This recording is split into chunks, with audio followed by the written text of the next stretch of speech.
लोगों को एक ऑब्सेशन हो चुका है गोरेपन को लेकर। तो इस ऑब्सेशन के चलते कुछ ऐसे ड्रास्टिक स्टेप्स वो उठा लेते हैं जो कि बहुत ज्यादा प्रॉब्लमेटिक भी होते हैं। हम नेचर के अगेंस्ट में जाके खुद को गोरा करने की कोशिश कर रहे हैं तो उसका साइड इफेक्ट आता है। जनरली स्किन कैंसर तक हो जाता है। कि जैसे मैंने पहले भी कहा, बोटॉक्स कराते हैं, फिलर्स कराते हैं, डर्मेटोलॉजिस्ट के पास जाते हैं, आर्टिफिशियली ब्यूटी हम कंज्यूम करने की कोशिश करते हैं। एजिंग स्किन पे इफेक्ट करती है तो वो इसका साइड इफेक्ट देखने में आता है।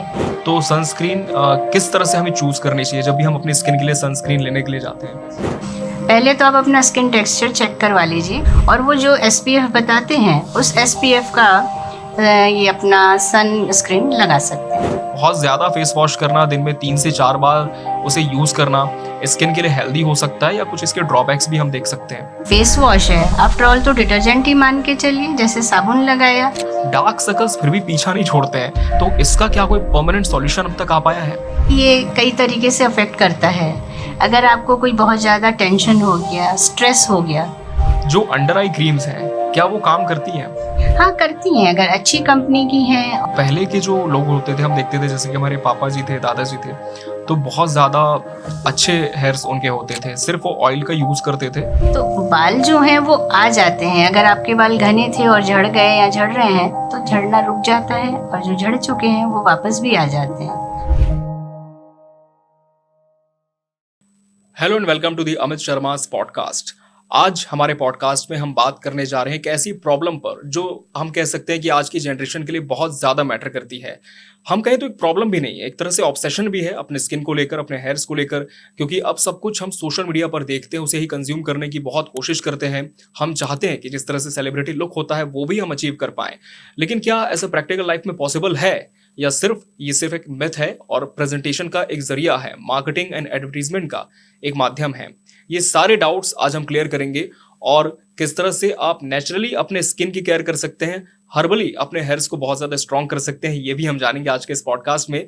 सो please welcome our guest of today's podcast, doctor BG चैदी भोजवानी जी। मैम, बहुत बहुत स्वागत है आपका इस पॉडकास्ट में। और हम हमारे व्यूअर्स को बताना चाहेंगे कि मैम पिछले 4 डेकेड से, यानी कि लगभग 4 दशकों से स्किन एंड हेयर स्पेशलिस्ट हैं।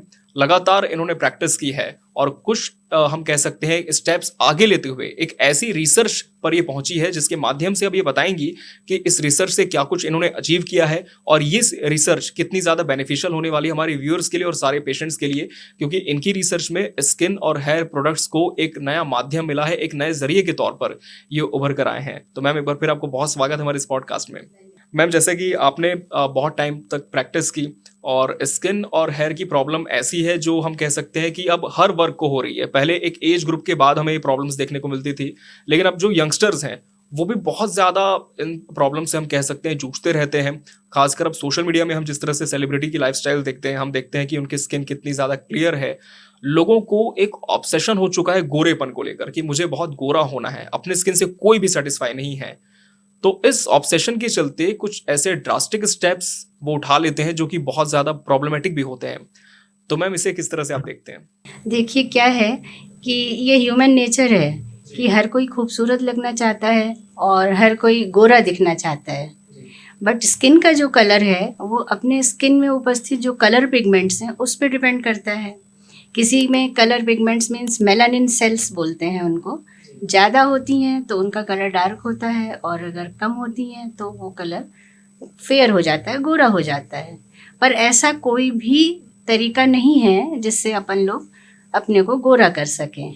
कुछ समय के लिए अगर अपन ब्लीच कर लेते हैं या कुछ मार्केट में ऐसे प्रोडक्ट्स अवेलेबल हैं जिनको लगाने से ज़रूर गोरा हो जाता है इंसान, पर वो परमानेंट नहीं है। और अगर वो परमानेंट नहीं है, हम नेचर के अगेंस्ट में जाके खुद को गोरा करने की कोशिश कर रहे हैं तो उसका साइड इफ़ेक्ट आता है। उससे आपकी स्किन डैमेज हो जाती है और भी कई तरीके के कॉम्प्लिकेशंस हो सकते हैं। जनरली स्किन कैंसर तक हो जाता है गोरा होने के चक्कर में। तो इसलिए मेरी तो सलाह रहती है कि अगर ओकेशनली कभी आपको कुछ इस टाइप का प्रोडक्ट इस्तेमाल करना हो तो आप कर सकते हैं, पर उसको अपने रूटीन में मत लाइए और उसको लगातार मत इस्तेमाल करिए, उससे आपको नुकसान ही होगा। बिल्कुल। और अभी तो हम कह सकते हैं कि एक बहुत ज़्यादा चलन हो गया है कि लोग सेलिब्रिटीज़ को देख के, जैसे मैंने पहले भी कहा, बोटॉक्स कराते हैं, फिलर्स कराते हैं, डर्मेटोलॉजिस्ट के पास जाते हैं, वो उन्हें कुछ दवाइयाँ लिख देते हैं, कुछ क्रीम्स लिख देते हैं। लेकिन क्या इनका जो रिज़ल्ट है मैम, ये जो आर्टिफ़िशियली ब्यूटी हम कंज़्यूम करने की कोशिश करते हैं, ये बहुत ज़्यादा लॉन्ग लास्टिंग होता है और किस तरह के साइड इफ़ेक्ट्स इसके देखने को मिल सकते हैं? लॉन्ग लास्टिंग तो वो प्रोडक्ट के कॉम्बिनेशन और फॉर्मुलेशन पे डिपेंड करता है कि कौन सा प्रोडक्ट कितना लॉन्ग लास्टिंग है। बट आफ्टर इफ़ेक्ट्स जो हैं उसके, वो तो अच्छे नहीं आते। वो तो आपको कुछ समय के बाद, और जैसे एजिंग प्रोसेस तो अपना कंटिन्यू चलता रहता है, तो जैसे जैसे एजिंग स्किन पे इफ़ेक्ट करती है, तो वो इसका साइड इफ़ेक्ट देखने में आता है। कई बार स्किन बहुत ज़्यादा लूज़ हो जाती है, कई बार स्किन पे ब्लेमिशेस आ जाते हैं, और कई बार ऐसा हो जाता है कि लगता है कि अब इसके बिना तो काम नहीं चलेगा और ये तो अब छुपाना ही पड़ेगा, क्योंकि हम उस पे डिपेंड हो चुके हैं। हमने अपनी नेचुरल जो लुक है, जो नेचुरल हमारी स्किन है, उसको हम ऑलरेडी डैमेज कर चुके हैं। तो इस तरीके से फिर उस पे अपने को डिपेंड होना पड़ जाता है, तो ये सही नहीं है। जी मैम। मैम, आपके पास जिस तरह के पेशेंट्स आते हैं और इतने सालों से आप क्योंकि इस फील्ड में हैं, तो जनरली किस तरह की प्रॉब्लम्स लोगों की होती है स्किन को लेकर? एक तो कॉमन प्रॉब्लम्स हैं, जैसे स्किन पे पिंपल्स हो गए, ब्लेमिशेस हो गए, पिगमेंटेशन हो गया।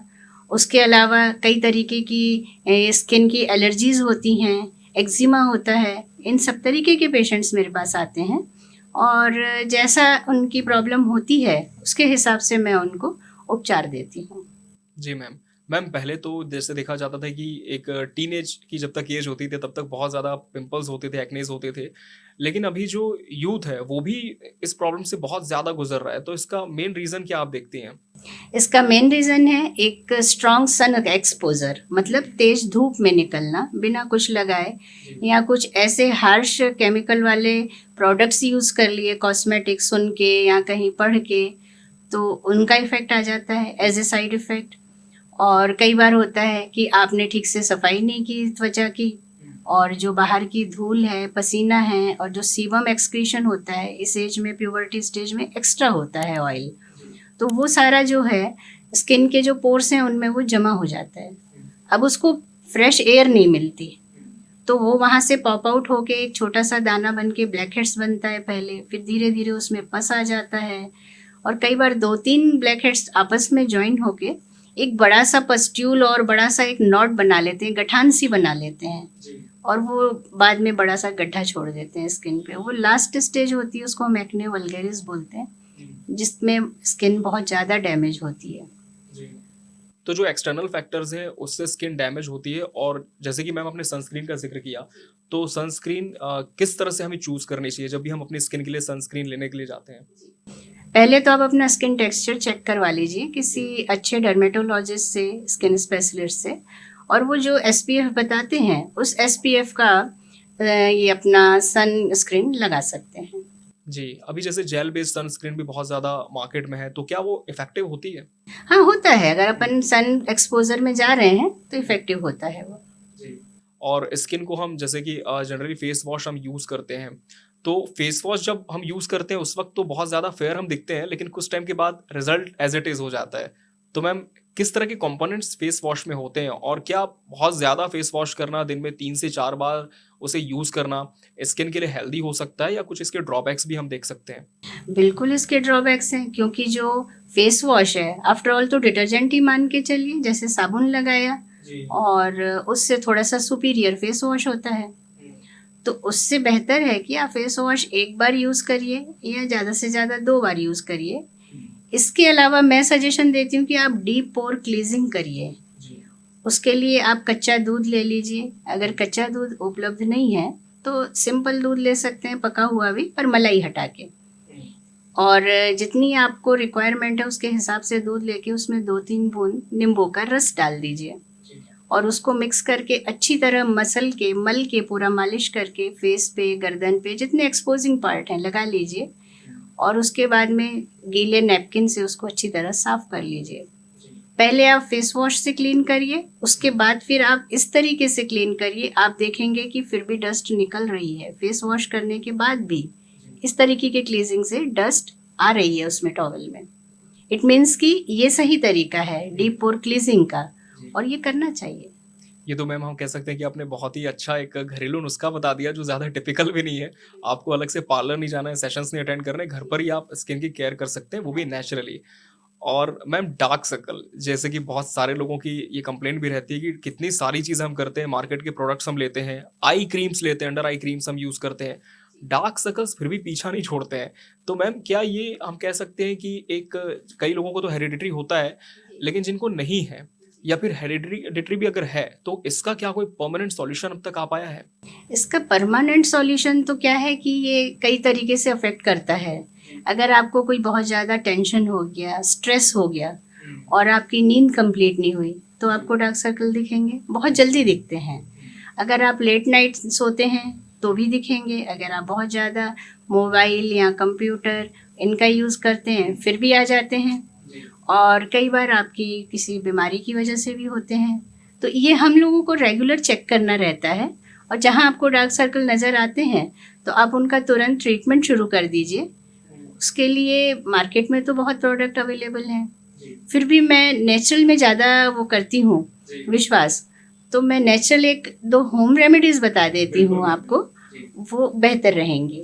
इसके लिए है कि जब आप रिलैक्स होते हैं घर पर आकर, आपने स्किन पूरी अपना फेस क्लीन कर लिया, तो खीरे के पतले पतले 2-3 स्लाइस काट के आइस क्लोज करके उसके ऊपर रख लीजिए।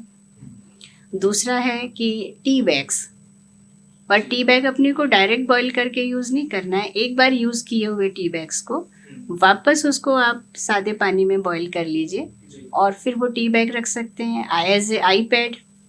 और जब भी आपको स्ट्रेस होता है तो आपको आईज के चारों ओर रिंग फिंगर से, जिसमें अपन अंगूठी पहनते हैं, उस उंगली से हल्की सी मसाज करिए। मसाज के लिए आप नारियल का तेल या बादाम का तेल इस्तेमाल कर सकते हैं। और जैसे आप मसाज करेंगे तो इसका बहुत अच्छा इफ़ेक्ट आता है, ब्लड सर्कुलेशन रेगुलर हो जाता है, और अगर छोटी मोटी लाइंस या रिंकल्स आ रहे हैं तो वो भी सबसाइड हो जाते हैं। जी, तो कितना ईज़ी तरीका है लेकिन बस ये कि कंसिस्टेंटली हम इसे कर सकें। मैम हफ्ते में कितने बार हम इसे कर सकते हैं? अगर डार्क सर्कल ज़्यादा है तो आप डेली कर लीजिए थोड़ा समय निकाल के, अदरवाइज़ आप हफ्ते में कम से कम 3 बार, मतलब अल्टरनेट करिए। जी, जो अंडर आई क्रीम्स हैं, क्या वो काम करती हैं? हाँ, करती हैं। अगर अच्छी कंपनी की हैं और उनका फॉर्मुलेशन सही तरीके से किया गया है तो करती हैं, अच्छे प्रोडक्ट भी हैं। मैम ये तो बात हो गई नेचुरल होम रेमेडीज़ की, लेकिन हमने सुना है कि आपने कुछ ऐसे प्रोडक्ट्स एक बहुत लंबी रिसर्च के बाद बनाए हैं जो पूरी तरह से नेचुरल हैं, हर्बल हैं। आप उसके बारे में ज़रूर व्यूअर्स को बताएं। हम पहले स्किन पर बात करेंगे कि स्किन के लिए कौन-कौन से प्रोडक्ट्स आपने लॉन्च किए हैं? हमारे पास में एक क्लींजिंग जेल है जो पूरी तरीके से आयुर्वेदिक तरीके से तैयार किया गया है, हर्बल तरीके से, उसमें केमिकल बिल्कुल नहीं है। ये हमारा क्लींजिंग जेल है। इसको लगाकर आप हल्की मसाज करिए, चेहरा, गर्दन और जितने एक्सपोजिंग पार्ट हैं, बाहें वगैरह, और उसके बाद में गीले टॉवल से, जैसे हमने दूध से क्लींजिंग करना बताया ना, उसी तरीके से आप इससे कर लीजिए। बिल्कुल गहराई तक त्वचा आपकी साफ़ हो जाएगी, और अगर अच्छे तरीके से आपने सफाई की है तो आप देखेंगे एक नेचुरल चमक, एक ग्लो आ जाता है स्किन में, और ब्लड सर्कुलेशन भी फास्ट हो जाता है। जो आपके डेड सेल्स हैं वो रिमूव हो गए, ऊपर का जो क्यूटिकल डैमेज हुआ है वो भी रिमूव हो गया क्लींजिंग करने से। तो एक ये है हमारा क्लींजिंग जेल। जी मैम। मैम जैसे ये तो क्लींजिंग जेल की बात हो गई, इसके अलावा हम अगर फेस की बात करें, ओवरऑल फेस की बात करें, तो किस तरह का न्यूट्रिशन फेस को चाहिए होता है? क्योंकि जैसे हमारी बॉडी को हम फूड देते हैं, तो क्या स्किन के लिए कोई ऐसा फूड हो सकता है? जी हाँ, ये एक मैंने स्किन फूड रिसर्च करके बनाया है। ये ऑल पर्पस नरिशमेंट क्रीम है एक्चुअली में। इससे कम से कम हफ्ते में 1 बार आप क्लीनिंग के बाद में मसाज करिए पूरे फेस की, गर्दन की। तो इससे क्या है कि स्किन को प्रॉपर नरिशमेंट भी मिल जाएगा, और इसमें जो लाइंस हैं, पतले पतले तिल कई बार आ जाते हैं चेहरे पर, वो सब इससे साफ हो जाएंगे। इवन सन टैनिंग भी इससे साफ होती है। अच्छा, जी, मतलब ये एक प्रोडक्ट है, लेकिन हम कह सकते हैं कि मल्टीपर्पज यूज इसका हमको देखने मल्टीपर्पज को मिलता है। है। जी जी जी मैम। मैम हम जानना चाहेंगे कि क्लींजिंग जेल की बात हो गई, फूड की बात हो गई, जी और किस तरह से हम अपने स्किन को नरिश कर सकते हैं, किस तरह से प्रॉपर केयर उसकी घर पर ही कर सकते हैं? जी। एक अंडर आई जेल है हमारा, जी। ये देखिए। अभी आपने पूछा डार्क सर्कल के लिए, तो हम इसको सजेस्ट करते हैं कि आप रात को क्लीनिंग के बाद में अंडर आइज लगा के और सो जाइए। मसाज नहीं करना है, जस्ट अप्लाई करना है और आप इसको सो जाना है। बस इतना ही करना है। बस इतना ही करना है। अच्छा, तो इसके आपको बहुत से फायदे मिलेंगे। हाँ, रिंकल्स भी कम होंगे, डार्क सर्कल भी कम होंगे। क्या बात है। तो मैं तो डेफिनेटली इसे यूज़ करना चाहूँगा, क्योंकि मैम हमारी भी बहुत प्रॉब्लम होती है, क्योंकि हम लोग लगातार लाइट्स फेस करते हैं, कैमरा फेस करते हैं, कई बार प्रॉपर नींद भी नहीं हो पाती है। तो मैम अगर हम लगातार अपने स्किन की केयर नहीं कर सकते हैं, और जैसे कि मेकअप भी हमें बहुत पुट ऑन करना होता है शूट्स पर जब हम होते हैं, तो कोई मेरे लिए भी आप कोई ज़रूर प्रोडक्ट बताइए कि इस फील्ड की भी जो लोग बिलोंग करते हैं वो भी घर पर ज़्यादा एफर्ट किए बिना, क्योंकि टाइम बहुत कम होता है हमारे पास, अपने केयर कर सकते हैं स्किन की। तो देखिए, जब आप मेकअप करते हैं तो कई तरीके के कॉस्मेटिक प्रोडक्ट आपके चेहरे पे यूज होते हैं। बिल्कुल, और वो भी बहुत टाइम तक होते हैं। हाँ जैसे जी। 8-9 घंटे तो मेकअप में हम रहते हैं। जी जी। जी। तो जब आप इधर से फ्री हो जाते हैं और अब आपको लगता है कि अब मुझे क्लीनिंग करनी है, तो सबसे पहले नारियल तेल या बादाम का तेल हल्का सा लेके मसाज कर लीजिए चेहरे पे, और फिर कॉटन से या टिश्यू पेपर से या नैपकिन से, टर्किश नैपकिन से, जो रोएदार टर्किश नैपकिन होते हैं, उनको गीला करके निचोड़ के उनसे आप साफ करिए। तो ये हो गया आपका बेसिक क्लीनिंग। उसके बाद अगर आप चाहें तो आप मेरा भी क्लींजिंग जेल यूज़ कर सकते हैं, और अगर मार्केट में कोई ऐसा प्रोडक्ट है जिसको आप रेगुलर यूज़ करते हैं क्लीनिंग के लिए तो कर सकते हैं। और सुबह जब अपन सो कर उठते हैं तो अपने को एक बार दूध और नींबू से, जैसे मैंने बताया, करना चाहिए। तो मैम ये तो स्किन की बात हो गई, फेस स्किन की, फेशियल स्किन की हमने बात की, लेकिन ओवरऑल बॉडी अगर हमें कवर करनी है, क्योंकि बॉडी का भी नरिशमेंट बहुत ज़रूरी है, मॉइस्चराइजर बहुत ज़रूरी है, तो पूरी बॉडी की केयर के लिए आपके पास किस तरह के प्रोडक्ट्स अवेलेबल हैं जो कि पूरी तरह से हर्बल हैं, कोई साइड इफेक्ट्स इनका ना हो? एक ये मेरे पास में बॉडी ऑयल है जी। ये देखिए। अच्छा। ये इससे अगर आपको मान लीजिए फैट जमा हो गया है किसी पार्ट में, या ड्राई है स्किन आपकी बॉडी की, तो आप नहाने से पहले इसकी मसाज कर लीजिए। मसाज करने के बाद में एक ये हर्बल ब्रश है, ये देखिए। अच्छा, जैसे हम लोफा यूज करते हैं, लोफा मार्केट यूज से। करते हैं जी, ये नेचुरल है। तो ये सॉफ्ट भी है, स्किन पे हार्श नहीं करता ये, तो आपको स्क्रैच आने का या जोर से रगड़ने की ज़रूरत नहीं है। इसको 5 मिनट पहले पानी में भिगो दीजिए, और फिर आप इसको ये ऑयल मसाज किया ना, उसके ऊपर आप इससे मसाज करिए बॉडी की। गोलाई में मसाज कीजिए, स्पेशली जहाँ पर फैट ज़्यादा कलेक्ट है, आपको लग रहा है कि यहाँ पे टायर्स बन गए हैं, उसकी मसाज कीजिए। तो धीरे धीरे जो फैट है अंदर में वो डिज़ोल्व होके फैल जाता है, और वो टायर्स भी क्लियर हो जाते हैं, और स्किन इवन हो जाती है बिल्कुल। जी बिल्कुल। मैम ये स्किन वाले सारे कवर हो गए, कुछ बचे हैं? एक ये बाथिंग जेल है। किसको? बॉडी ऑयल को? इसको डेली कर सकते हैं। ब्रश को ये अगर सिंगल पर्सन यूज कर रहा है तो 1 साल तक नहीं खराब होता, ट्रीटेड है ये। तो बढ़िया है। हाँ, पूछ लेते हैं उसको भी। एक ये बाथिंग जेल है। जी मैम। जिनको साबुन नहीं सूट होता, जिनको साबुन लगाने से स्किन ड्राई हो जाती है और कई बार अलग अलग तरीके के साबुन आजमाना पड़ता है, उनके लिए ये बहुत अच्छी चीज़ है। आप एक शावर ले लीजिए बॉडी पे, बॉडी गीली हो गई है आपकी, उसके बाद आप ये बाथिंग जेल लगा के और नहा सकते हैं। साबुन की तरह झाग तो नहीं देगा, पर आपकी पूरी त्वचा की सफाई बहुत अच्छे से होगी, और एक भीनी भीनी खुशबू भी जो हमारी हर्बल रहती है वो इसमें आएगी। मैम ये जो बाथिंग ब्रश आपने बताया है, अगर हम इसके मतलब टाइम की बात करें तो कितने टाइम तक हम इसे यूज कर सकते हैं? अगर एक सिंगल पर्सन इसको यूज कर रहा है तो ये करीब करीब साल भर चलता है, और कुछ मेंटेन रहता है जैसा अपना। तो आपने यूज किया, उसके बाद इसको एक बार साबुन से अच्छी तरीके से धोकर सुखा कर आप वापस रख लीजिए, कुछ नहीं होता है इसको। ये मेडिकेटेड है, ट्रीटेड है ये जी। मैम जैसे कि आपके सारे प्रोडक्ट्स जो हैं वो हर्बल हैं, और हम कह सकते हैं कि कहीं ना कहीं नेचर से आपने डिराइव किए हैं, तो कितना टाइम आपको इनके प्रिपरेशन में लगा है इस पूरी रिसर्च में, और किस तरह के इंग्रेडिएंट्स इसके होते हैं जो कि बाहर से भी शायद आपको मंगाने होते होंगे, क्योंकि सिटी में तो ये सब अवेलेबल नहीं होता होगा? हाँ, ये तो है कि ये सब कलेक्ट करने पड़ते हैं। कुछ हैं कि जिनको नेचुरली ही यूज़ करना पड़ता है, जैसे हैं वैसा ही लाके उनको वॉश करके यूज़ करना पड़ता है। कुछ ऐसे हैं जिनका हमको सत्व बनाना पड़ता है, कुछ मिलते भी हैं बनी हुई चीज़ें आयुर्वेद में। तो इसको सबको रिसर्च करके और बिल्कुल एक फाइनल स्टेज में लाने में मुझे तो लगता है कि 40 साल ही लग गए हैं। जैसा जैसा मुझे एक्सपीरियंस हुआ, अनुभव हुआ, जैसे पेशेंट और प्रॉब्लम्स मेरे पास आई, तो उन सब की एक समराइज करके मैंने ये प्रोडक्ट बनाए हैं। तो स्किन पर तो हमने लगभग सारी चीज़ें कवर कर ली हैं और अब बात करते हैं हेयर्स की, क्योंकि अभी हम देख रहे हैं मैम कि पहले तो एक एज के बाद हेयर फॉल होता था, हेयर्स थिन होते थे। अब जो यंगस्टर हैं, वो भी बहुत ज़्यादा हेयर फॉल से मतलब परेशान रहते हैं और सीधा जो इसका इफ़ेक्ट हम कह सकते हैं उनके करियर पर पड़ता है और हमेशा डिप्रेस वो रहते हैं, बहुत ज़्यादा एंग्ज़ायटी वो फ़ील करते हैं, एंग्ज़ियस वो फ़ील करते हैं। तो मैम इसके मेन रीज़न क्या अभी देखने को मिल रहे हैं? ऐसा है अमित जी कि बालों का घनापन या बालों का कम होना, या तो प्रॉब्लम है तो आपके बाल झड़ के कम हो गए, या आपके स्टार्टिंग से ही बाल कम है। तो ये बालों की जड़ें कितनी हैं आपके स्कैल्प पे, उस पे डिपेंड होता है। अगर आपके शुरू से ही बाल कम हैं तो उनको एकदम से अपन चाहें कि घना हो जाएगा तो पॉसिबल नहीं है। हाँ, अगर घने हैं आपके बाल और झड़ के कम हो गए हैं और अब आ ही नहीं रहे हैं, तो उसके लिए बहुत सारे उपचार हैं। और हमारे पास भी अपने हर्बल ऑयल हैं, मास्क हैं, काफ़ी उसमें प्रोडक्ट हैं और उसका बराबर उपचार किया जाता है। उसके लिए कुछ डाइट भी मेंटेन करनी पड़ती है आपको। तो बाल जो हैं वो आ जाते हैं। अगर आपके बाल घने थे और झड़ गए या झड़ रहे हैं तो झड़ना रुक जाता है, और जो झड़ चुके हैं वो वापस भी आ जाते हैं।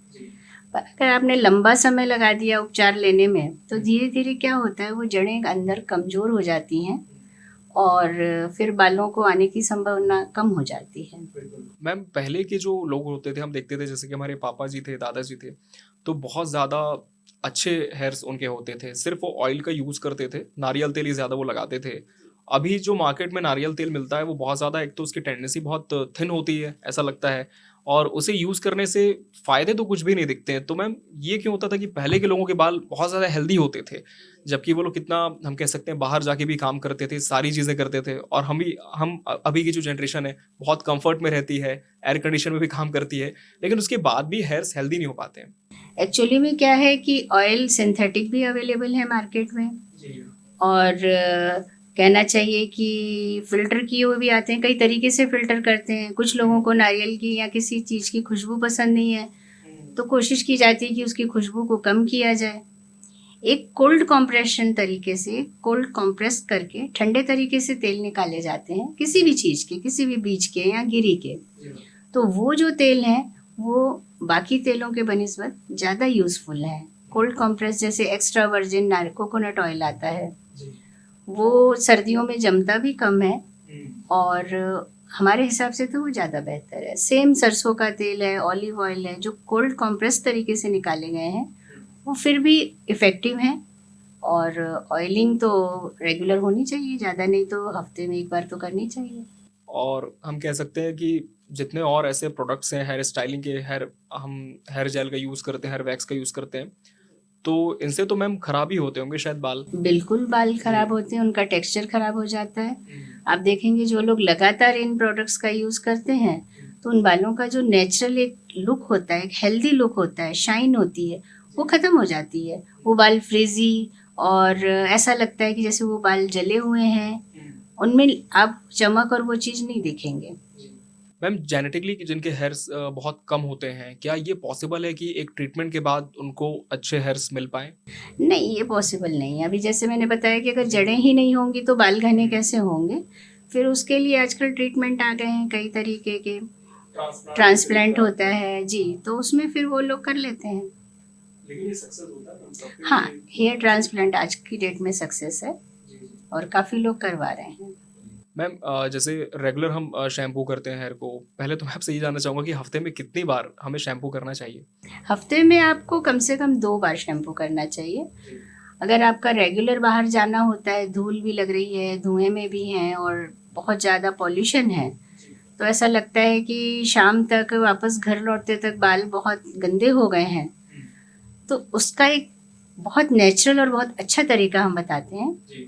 आप मुल्तानी मिट्टी का पाउडर रखिए, उसको स्प्रे कर लीजिए बालों में और एक मोटे हेयर ब्रश से अच्छी तरीके से आप ब्रश कर दीजिए बालों को। जो दिन भर की धूल है, ग्रीस, चिकनाई है, वो पूरी मुल्तानी मिट्टी से निकल जाएगी और आपके बाल साफ़ हो जाएंगे। और शैम्पू तो आप वीक में अगर 2 बार करें और ऑयलिंग करके करें तो आपके बाल हमेशा हेल्दी रहेंगे। मैम डैंड्रफ का कोई सॉल्यूशन हो सकता है? डैंड्रफ का प्रॉपर ट्रीटमेंट करना पड़ता है। और डैंड्रफ कई तरीके की होती है। ऑयली अगर हेयर है तो वो पूरी स्किन पे चिपकी हुई पपड़ियों के रूप में दिखती है। और प्रॉपर ट्रीटमेंट नहीं मिलने से कई बार वो एक्जिमा में कन्वर्ट हो जाती है। बड़ी पेनफुल और लेंथी प्रोसीजर होता है उसके ट्रीटमेंट का।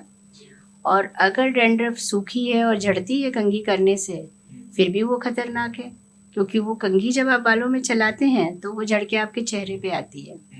चेहरे पे आने से आपको मुहासे हो सकते हैं, आईब्रोज में आ जाती है, आई लैशेज में आ जाती है, पीछे कंधे में दाने निकल आते हैं। तो डैंड्रफ हर हाल में तकलीफ ही देती है और इसका प्रॉपर ट्रीटमेंट किसी अच्छे डर्मेटोलॉजिस्ट से, स्किन स्पेशलिस्ट से कंसल्ट करके ही लेना चाहिए। स्किन के लिए तो आपने बहुत सारे प्रोडक्ट्स लॉन्च किए हैं, लेकिन हम चाहते हैं कि अगर हेयर्स के लिए भी कोई सॉल्यूशन हो तो आप ज़रूर हमारे व्यूअर्स को बताएं। एक ये हेयर टॉनिक है जी। इसको डेली लगाइए। जैसे टॉनिक पीते हैं ना अपन वीकनेस के लिए, ये बालों की हेल्थ के लिए हेयर टॉनिक है। इसको रुई की सहायता से आप स्कैल्प पे लगा लीजिए और उसके बाद में हल्की कंघी चला के, अगर लंबे बाल हैं जैसे लेडीज़ में, तो बालों को बांध दीजिए ढीली चोटी करके, या जेंट्स हैं तो अच्छे से कॉम्ब लगा के छोड़ दीजिए। तो ये रात भर में अपना बहुत अच्छा इफेक्ट दिखाता है। नॉन ऑयली, नॉन ग्रीसी है। सुबह आप जब नहाते हैं तो आपके बाल हेल्दी भी लगेंगे और उसमें बाउंस भी अच्छा रहेगा। ये हेयर टॉनिक। मैम इसके अलावा कोई और प्रोडक्ट जिसमें आप हेयर की जो थिकनेस है वो भी बढ़ाने में वो हेल्प कर पाए? ये हमारा हेयर ऑयल है। ये मल्टीपर्पस है। जैसे स्किन नरिशिंग क्रीम है, उसी तरह ये हेयर नरिशिंग ऑयल है। इसको आप हफ्ते में 2 बार लगाइए और स्कैल्प पे अच्छी तरीके से मसाज करिए फिंगर टिप्स से। और अगर चाहते हैं अगर आप तो इसको रात भर भी लगा कर रख सकते हैं, और अगर आप नहीं लगा सकते रात भर तो कम से कम 1 घंटे तक तो लगा कर रखिए। और उसके बाद में खूब अच्छे से कंघी चलाइए बालों में, कम से कम 5 से 7 मिनट तक अच्छी तरीके से कंघी चलाइए। तो ये जितना स्किन को एब्जॉर्ब करना है ऑयल, उतना आपकी स्कैल्प एब्जॉर्ब कर लेगी। जितने नरिशमेंट की ज़रूरत है उतना नरिशमेंट मिलेगा।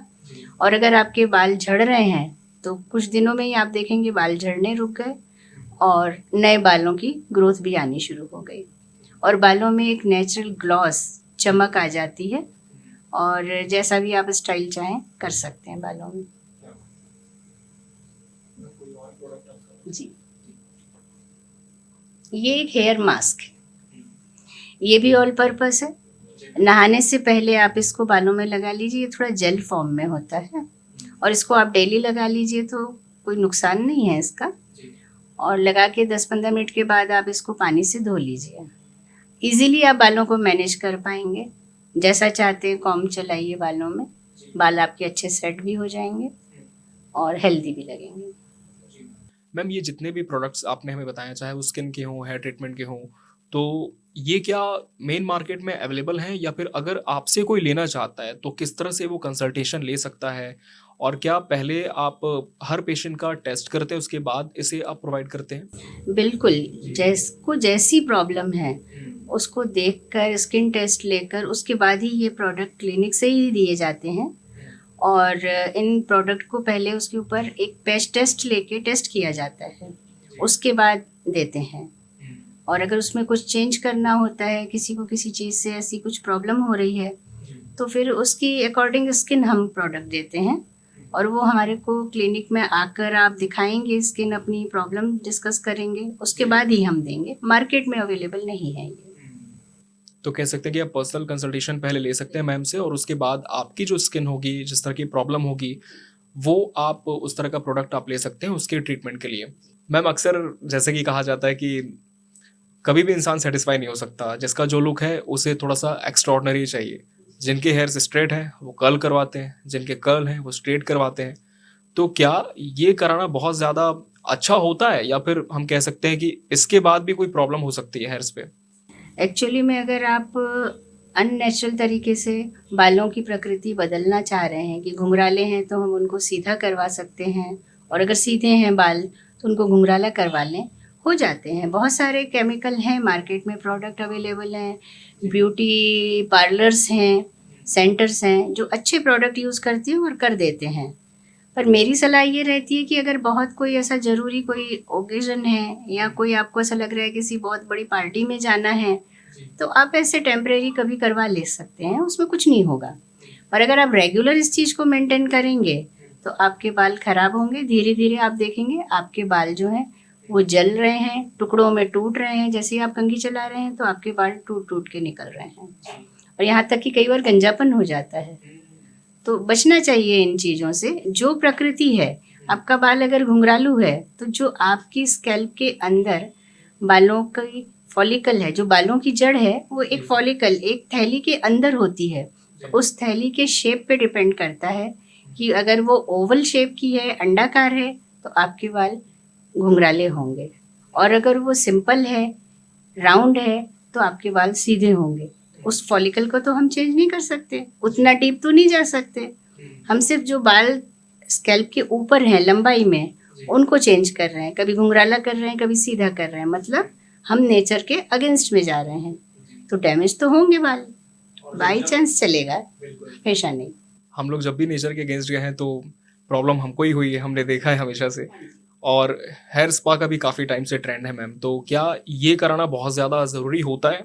करवा सकते हैं हेयर स्पा, उसमें बहुत अच्छे प्रोडक्ट यूज़ होते हैं। और एक जैसे ओवर ऑयलिंग अपन बोलते हैं बॉडी की बालों की, तो करवा सकते हैं। और हेयर स्पा जो हमने हेयर मास्क बताया वो भी एक तरीके का हेयर स्पा ही है।